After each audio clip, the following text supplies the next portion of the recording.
I think we have a very esteemed e-commerce panel today. All of the biggies are with us, including ShopClues, FirstCry, ExpressBees, Urban Ladder, and Pepperfry. So we're gonna be talking about the typical use case and the typical challenge that has been talked about in Indian e-commerce and logistics space for last few months, which is the attraction of tier 2 and tier 3 cities, the challenge in developing logistics in tier 2 and tier 3 cities, how they are different from the urban cities and tier 1 cities. And there's various kind of parameters we can measure these challenges against. I think we're going to keep it more interactive this time. It's one of the last panels of the event, and it's a very interesting topic for all of you guys. So please feel free to ask questions to the panel. I'm going to start with Vishal. The biggest question that everybody has, and a lot of data points are revolving around these days, around the demand that is coming from tier 2 and tier 3 cities. What are the new trends? What are the exact numbers in terms of across various categories in terms of demand? How much demand comes from tier 2, tier 3? How much is from tier 1? Is it really worth spending and developing infra for tier 2 and tier 3 cities of India and so on? So since your majority of your customer base belongs to tier 2 and tier 3 cities, if you can throw some light on the trends, it would be helpful. Sure. Thanks, Dhruvil. Am I audible enough? Am I audible? Yeah, okay. So I represent ShopClues here. I take care of operations at ShopClues. In the last 1.5, 2 years, what we've seen is that there has been a phenomenal growth for a business like ours from demand, in terms of demand coming in from tier 2 plus locations. Today, I would be looking at about 65% of demand originating from tier 2 plus towns, right? Today, we service about 30,000 plus pin codes in the country. There's another set. So this is 60-65%, which I'm able to service. But what I track at the back end also is a set of pin codes which I'm not able to service, right? And that's a larger set. So what we've seen is that over the last 1.5, 2 years, there's a clear awareness which is kind of percolated down in tier 2, tier 3, tier 4 towns, A. B, the trust, and I call it trust, right, has kind of significantly improved in e-commerce, right? That's the number 2 factor. Number 3 is that the brand availability or the product's availability, there was no exposure to these towns, which was earlier there, which e-commerce has got on the table, right? So all this is driving demand there. But the challenge on the other side is that in our country, and as I was telling Dhruvil also, the digital economy has grown leaps and bounds, right? But infrastructure has not kept up to pace with the growth in digital economy, right? So that's a challenge which we see.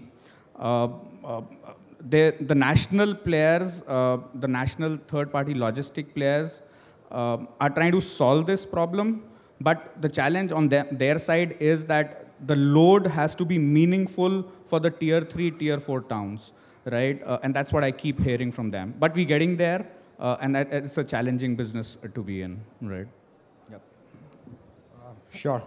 So that is, I think ShopClues is more focusing on the smaller items as such, right? And when we have 2 players, Urban Ladder and Pepperfry, we're focusing on the larger goods, furniture items, white goods, large electronic appliances, and so on. What kind of trends you have seen, Vikas, to start with? What kind of customer trends have you seen in tier 2, tier 3 cities? What kind of growth patterns do you see coming in future? So when I talk about Pepperfry, am I audible? Yeah. So over the last 1.5 years, we have opened a lot of distribution centers in tier 2 and tier 3 cities, and the kind of growth we have seen, especially in tier 2 cities, is quite significant, almost 50% more than what we used to see in the urban cities like Bombay, Delhi, and Bangalore. On the same front, the kind of demand patterns and the consumer behavior in terms of buying over the period is not constant in tier 2 and tier cities. So I will say it is more of a challenge, and since it's a furniture and it's not an impulse buying, so when you need a furniture product for your house, you go and search out online and then you go for a buying. So considering that scenario, most of the consumer patterns in tier 2 and tier 3 cities, it peaks out for almost 55% of the time. It is above or below the average consumer pattern when you plot it on a normal distribution curve. So how does it help is, in urban cities, you can have a consistent team, consistent infrastructure, which will manage your load. But when you go to tier 2 or tier 3 cities, your people might be working for 15 days for a month, and they might be idle for the rest of the period. So this is one of the challenge which we need to take care of. And we are also, the other challenge which we have seen in the tier 2 cities is the infrastructure, especially when you talk about the technology front. I think that needs to be covered up later. So these are quite challenges which we faced in large foods. And Kaustav, from your point of view, what are the trends you have seen, and what are the, I think, since we're talking about challenges and focusing more on the last mile logistics part of it, what are the key challenges that you have seen and you expect your 3PLs, or if you have your own in-house logistics division, what do you expect them to do in tier 2 and tier 3 so that they can follow these and fulfill these trends? Yeah, sure. So, how do we attack the tier 2, tier 3 problem is, if you look at it, not in itself a logistics problem. It's more a business and supply chain problem. To say, how do I cater to a customer demand or a customer aesthetic, which is significantly different in a tier 2 city as it is in the urban populace. And considering the fact that we are a curated marketplace, which means there are only so many products that we will have at any point in time in our catalog, we have to be very sharp in what we provide to our consumers as well to buy from. Given that as the, let's say to start with the original constraint, then from there as you start trickling it down through the supply chain, boils down to how do I manage inventory, boils down to how do I source that inventory to be available for my customers, and then finally we start talking about the logistics problem. And hence I would say the problem for tier 2, tier 3 from our standpoint is actually to say how am I going to service each of my consumers appropriately, and then talk about logistics as the challenge. And hence we've actually not been very active with tier 3 cities. What we've said is tier 1 and tier 2 are good enough for us to grow our business. We believe for the next couple of years we are fairly well placed to keep going deeper and deeper into that pie. Just to give you context of the overall business size of furniture in India, it is a $40 billion market. Online penetration is about 0.5%, right? Actually even lesser. And if I look at only the top 10, 15 cities, it's even a smaller pie. So if I continue to focus just on getting that right, from a business standpoint, I think it makes a lot more sense, as opposed to saying, how am I going to solve for the logistics problem first? All right. So a very interesting perspective on the very interesting perspective on the demand patterns on between tier 1, tier 2, and tier 3 cities.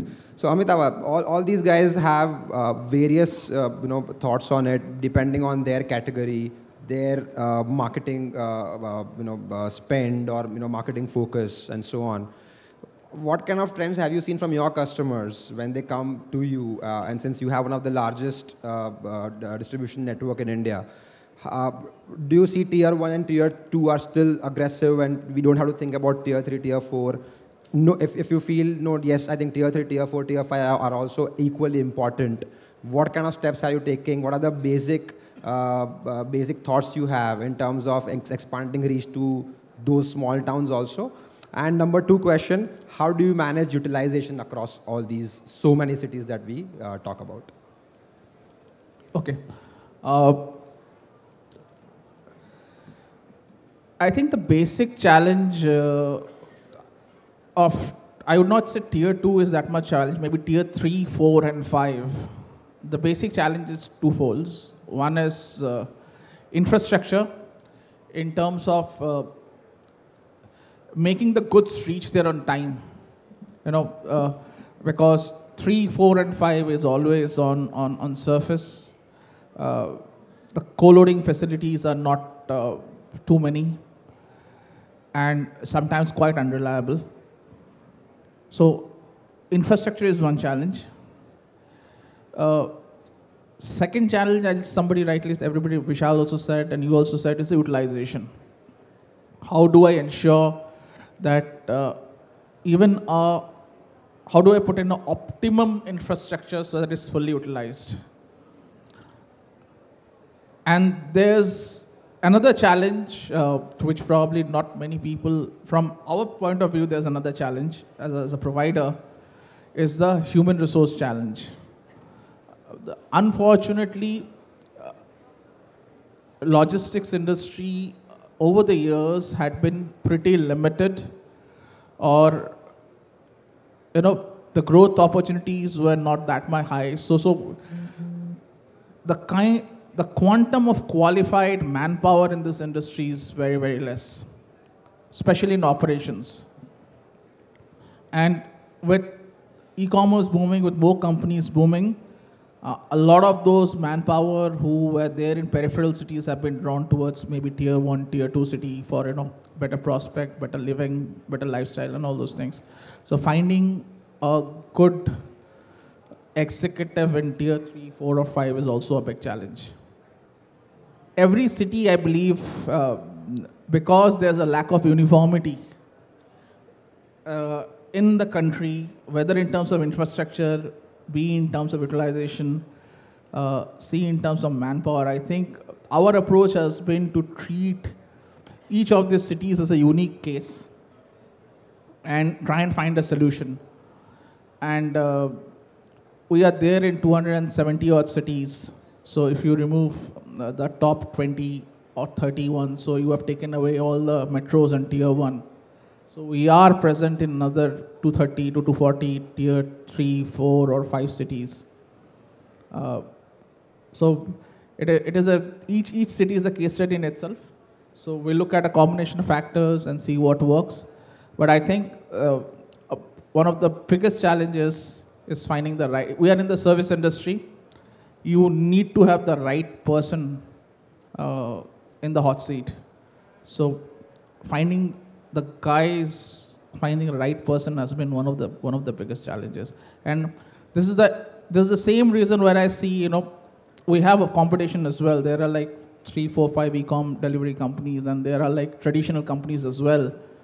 We see in every city 1 or 2 companies doing well and rest all failing. And only difference is the team which is there in the city, in the last mile. And that team, the reason it does well or does not do so well is because of the leader of that team in that particular city.